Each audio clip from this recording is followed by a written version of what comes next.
Kinakabahan ako, natatakot ako, gusto kong tumakbo pero hawak niya ang kamay ko. Iba't ibang babae, iba't ibang conversations. Rocky's Secret Files. Your story they never knew existed. Tinuruan niya ako kung paano maging isang mahusay na kabit. Yung puso ko parang sinasaksak sa sobrang sakit. Rocky's Secret Files. Secret Files. With Titan Jello. Rocky's Secret Files. Rocky's Secret Files. Secret Files.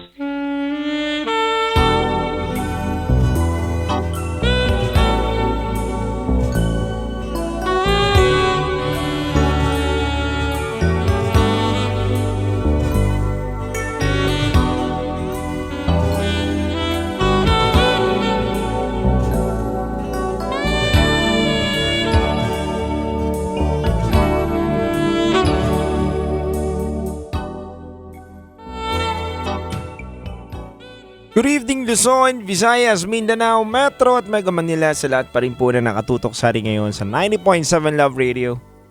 Oras natin sa buong kapuluan is already 9:52 PM. At nandito pa rin po tayo sa ating programang SPG Secret File with Titan Jello. Mga kabisyo, napakinggan po natin ang kabuuang storya na ibinahagi po ni Ethel. Storya nila ni Jensen. Silang dalawa po ay nag-iibigan, nagkakilala sa dating app at nagpasya at napag-usapan po nila na magkita po sila dito sa Pilipinas at magsama ngayong Pasko hanggang New Year. Ngunit sa kanilang pagsasama, nangihingi po ng advice at suggestion ito pong ating kabisyong si Ethel. Dahil ayaw niya naman daw po na puro beng-bangan lang daw sila ng kanyang partner na si Jensen. Siyempre nakakapagod din yun, kabisyo. Nakakasawa naman yun. Kaya po nangingi po siya ng mga suggestion kung ano po daw ba magandang gawin, puntahan. Kaya po hindi na po natin papatagalin pa mga kabisyo. Basahin na po natin ang mga komento ng ating mga kabisyo.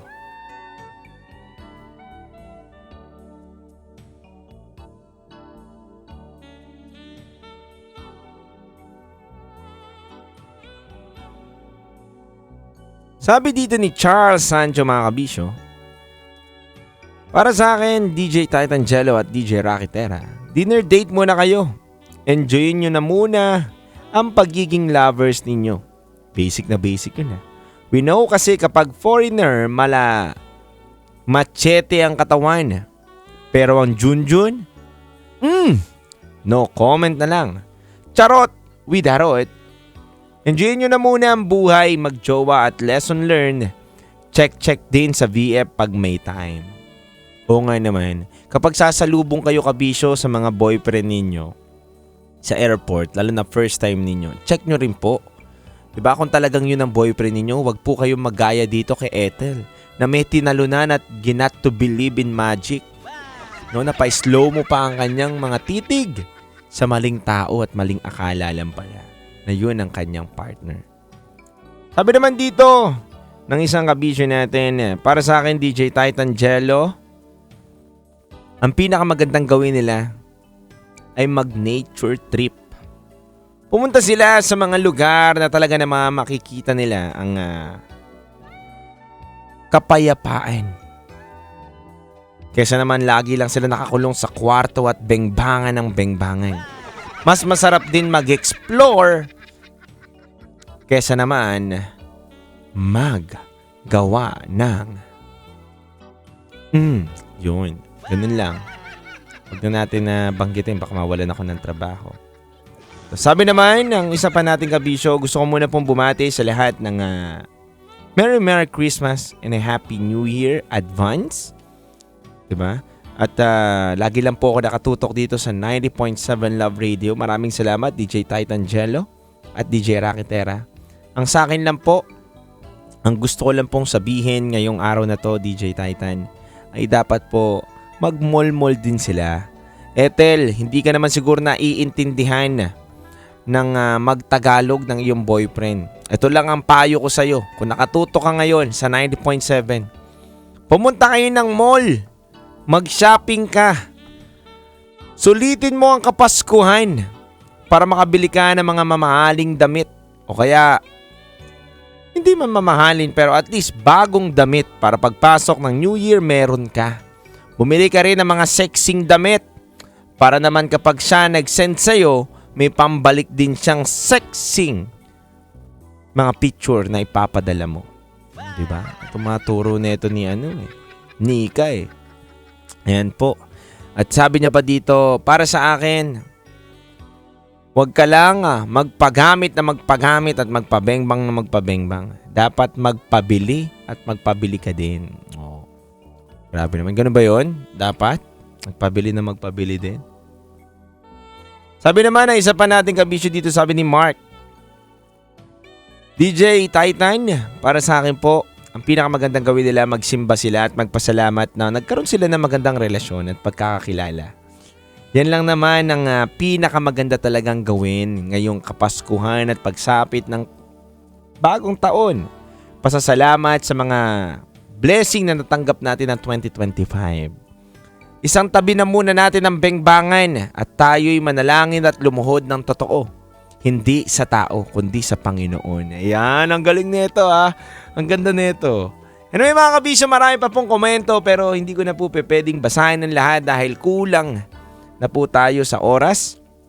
At syempre mga kabisyo, para sa akin, tunay at tama naman po talaga yung sinabi ng huling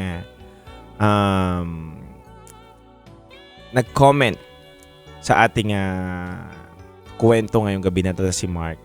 Dapat naman talaga bigyan na muna natin ng pasasalamat ang may kapal sa lahat ng blessing na to. Kung hindi ka po naniniwala, edi magpasalamat ka sa sarili mo dahil nakasurvive ka na naman this year. Naabutan mo na naman ng New Year na to, 'di ba? At kung naniniwala ka naman sa may kapal, magpasalamat ka po. Ang unang-unang rule sa buhay natin ay magpasalamat po tayo sa nagpapala sa atin, 'di ba? At sa mga taong nagpapala sa atin, 'di ba? Sa may kapal, sa mga taong kasama natin at tumutulong sa atin, sa mga boss natin, sa mga katrabaho natin at sa magulang natin. Yan po yun, kabisyo. Pasasalamat at pagmamahalan, yan po ang tunay na diwa ng Pasko.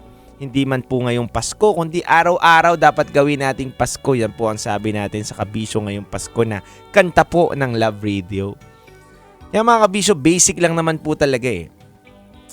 Ang pagsasama naman kasi at para sa akin ang pinakamagandang gawin nila ngayon, hindi man puro bengbangan kundi tama yun, nature trip o kaya pumunta sila ng mall o kaya pumunta sila sa lugar na kilala dito sa Pilipinas, mga museo natin, mga pinupuntahan talaga ng mga turista. Marami naman na pwedeng puntahan eh.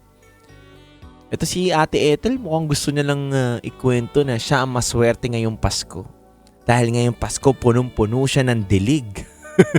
Sana all! Grabe naman talaga to. Si Ate Ethel. Anyway, Ate Ethel, maraming salamat sa'yo.